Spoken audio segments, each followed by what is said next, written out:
أين الأمن؟ أين الأمان؟ وأنا أود أن أنا أختم هذه النقطة قبل ما ننتقل لنقطة أخرى بين قصة عجيبة جدا ذكرها لي أحد إخواني، كانت بتربطه بينه وبين فتاة حب شديد، دارت قصة الحب لمدة 6 سنوات. بعد ذلك حضر دروس ومن الله سبحانه وتعالى عليه بالالتزام، وسبحان الله هذا الأخ يعني قرر أنه يترك هذه الفتاة لله سبحانه وتعالى. فقال لي سبحان الله، قلت لها هذا الأمر يغضب ربنا سبحانه وتعالى ولا يرضى الله سبحانه وتعالى، والآن كل واحد منا في طريق، رغم قوة الحب وقوة العاطفة اللي كانت تربط بين هذا الولد وهذه البنت، وبالفعل كل واحد منهم انطلق في طريق. نعم. بعد ذلك انتقل هذا الولد إلى مسكن آخر، وسبحان الله تدور الأيام التزم وأصبح محافظ للقرآن، بل ومن دعاء لدين الله سبحانه وتعالى. وكان بيقول لي أنا كنت بشعر دائما بألم شديد نتيجة بعد هذه الفتاة عني. سبحان الله، بيقول لحد ما ربنا سبحانه وتعالى قذف في قلبي ان انا اتزوج وغير ذلك، فكنت ارى من وقت لاخر امراه فتاه منتقبه على دين وعلى خلق مكانها في المكان اللي هو اتنقل فيه جديد. البنت سمعتها مسمعه في المكان كله، بنت ما شاء الله على خلق على دين، هي اللي بتقوم على تحفيظ النساء في المسجد القرآن. فبيقول سبحان الله أرسلت أمي علشان تشوف هذه الفتاة، فما شاء الله أمي بهرت وعبرت عن سعادتها بهذه الفتاة، قالت أنا دخلت فشفت النور على وجه الفتاة. وبيقول سبحان الله أنا بالفعل ازددت تعلقا بها، وبالفعل بدأت أن أنا أخذ خطوة ناحية الزواج، حتى يمن الله سبحانه وتعالى علي بالحب اللي طالما فقدته قبل ذلك مع هذه الفتاة.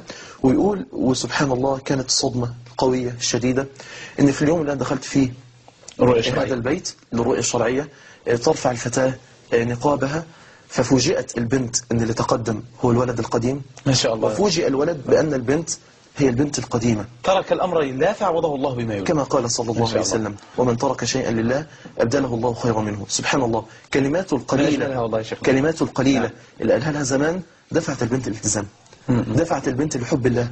فالبنت ختمت القرآن في 8 شهور حفظا ما شاء الله ودراسة وتجويدا، وبدأت تنطلق للدعوة. فرق الله سبحانه وتعالى بينهما، إلا أن الله سبحانه وتعالى جمع بينهما بعد ذلك. علشان كده بقول ما أسعد هذا البيت الآن، أخ ما شاء الله من الله سبحانه وتعالى عليه بالذرية ويحيى حياة. أنا بسأله يا ترى أنت عايش دلوقتي إزاي؟ قال إذا حبيت أذكر كلمة واحدة تترجم عن الحياة التي أحياها مع زوجتي وحبيبتي فلا أستطيع إلا أن أقول قال الله عز وجل من عمل صالحا من ذكر أو أنثى وهو مؤمن فلنحيينه حياة طيبة. قال والله أنا أحيا الآن حياة طيبة. والله لو لم نخرج من الحلقة إلى هذه القصة فهي ما شاء الله قصة جميلة فعلا ومؤثرة للغاية. شيخنا الكريم، بعض الفتيات في الجامعة الآن حينما تأتي أحد أخواتي الملتزمات لتنصحها أن تبتعد عن هذا الشاب الذي تمشي معه، تقول أنني يعني أدرس أخلاقه وكذا لأن احنا ناويين على الخطوبة، فأنا ما عنديش استعداد إن أتخطب وبعد الخطبة تحصل مشاكل فيسيبني تكون اتحسبت عليه خطبة. تقول إيه؟ أقول ابتداء ينبغي علي ابتداء إذا كنت عايز أتخير يبقى التخير ده بما يحب الله ويرضاه، لأن الابتعاد عما يحبه الله ويرضاه سبيل دائما للفشل. ولا تظن أبدا أن الإنسان هيحصل على ما يحب بمعصية الله. يا ريت نحفظ كلنا أخواننا الشباب والأخوات يحفظوا هذه الكلمة، قلب من أريد في يد من أعصي، قلب من أريد في يد من أعصي. لا يظن أبدا إنسان أنه هو من الممكن أو يستطيع أنه هو هيجعل هذا القلب في ألفة ومحبة ومودة وأنا بعيد تماما عن الله سبحانه وتعالى. وأنا أقول فرق كبير أخي الكريم عمر بين حب يجعله الشيطان بين الولد وبين البنت وبين حب يجعله الله بين الزوج وبين زوجته.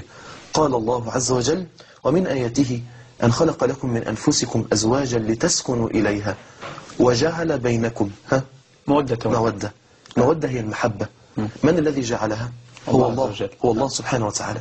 فينبغي عليها ابتداء إذا أرادت أن تختار فلتختار بالطريقة الشرعية التي أرادها الله سبحانه وتعالى ووضحها لنا النبي محمد صلى الله عليه وسلم. إنما النهاردة تكون حجة لنا إن أنا أتعرف على هذا وأتعرف على هذا وأتعرف على هذا علشان بعد كده يكون اللي أنا عايزاه فعلا يتناسب معي. سبحان الله الشرع جعل لنا البدائل. نعم. البدائل عن الفترة اللي كانت موجودة في الجاهلية قديما، اللي ربنا سبحانه وتعالى قال محصنات غير مسافحات ولا متخذات أخدان، يعني اللي انت تختارها لابد تكون صاحبة خلق صاحبة دين لم يكن لها عشاق قبل ذلك. ربنا سبحانه وتعالى عن هذه الفترة بفترة الخطبة إن احنا نتدارس فيها كل واحد منا حال الآخر يتدارس فيها كل واحد منا حال الآخر، ومن أجل ذلك كان استحب يعني بعض العلماء. ممكن يا فضيلة الشيخ ممكن له ضوابط.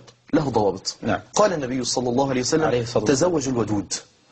والودود كما قال أهل العلم لها معنيين، إما أن تكون ودود فعول بمعنى فاعل، أي امرأة العاطفة عندها قوية تحبك، أو تكون فعول بمعنى مفعول، أي امرأة تحب لما فيها من الصفات الخلقية والأخلاقية وغير ذلك. نعم. لما سئل الشيخ الألباني رحمه الله عن هذا الحديث تزوجوا الودود الولود، قال الولود سهل نحن نعرفها، أسأل عن والدتها أختها عمتها خالتها، ولكن كيف أعرف أن المرأة ودود؟ قال بالحديث معها. الحديث طبعا ده له ضوابطه الشرعية، طبعا ده بعد الموافقة على الخطبة، احنا وافقنا خلاص في وجود محرم، في وجود محرم. السؤال عما تحب المرأة أو عما يحب الرجل، عما تألفه المرأة أو تألفه الرجل أو يألفه الرجل، ده كله بيجعل هذه المحبة وهذه المودة تزداد. بل انظر أخي الحبيب عمر، الخطبة أمر الله فيها بشيء كان محرما قبلها. أنت تعرف أن النظر للبنات حرام. نعم. وقل للمؤمنين يغضوا من أبصارهم وقل للمؤمنات يغضضن من أبصارهم، إلا أن الله سبحانه وتعالى أباح النظر في فترة الخطبة. ليه؟ من أجل الحب، من أجل الحب. لما جاء المغيرة بن شعبة وأخبر النبي صلى الله عليه وسلم بأنه قد خطب امرأة، قال انظر هل نظرت إليها؟ قال لا يا رسول الله. قال ارجع فانظر إليها فإنه أحرى أن يؤدم بينكم، يكون بينكم وفاق، يكون بينكم محبة، يكون بينكم مودة، اللي احنا عايزينها تكون أصل في بيوتنا داخل البيت. أما البحث عنها خارج البيت ده دايما بتكون النتيجة بتاعته فشل ذريع زي ما ذكرت لك الآن. طب يا شيخنا الكريم، لو يعني خلينا نكون واقعيين زيادة عن اللزوم، ممكن احنا اتكلمنا في هذا الكلام واحنا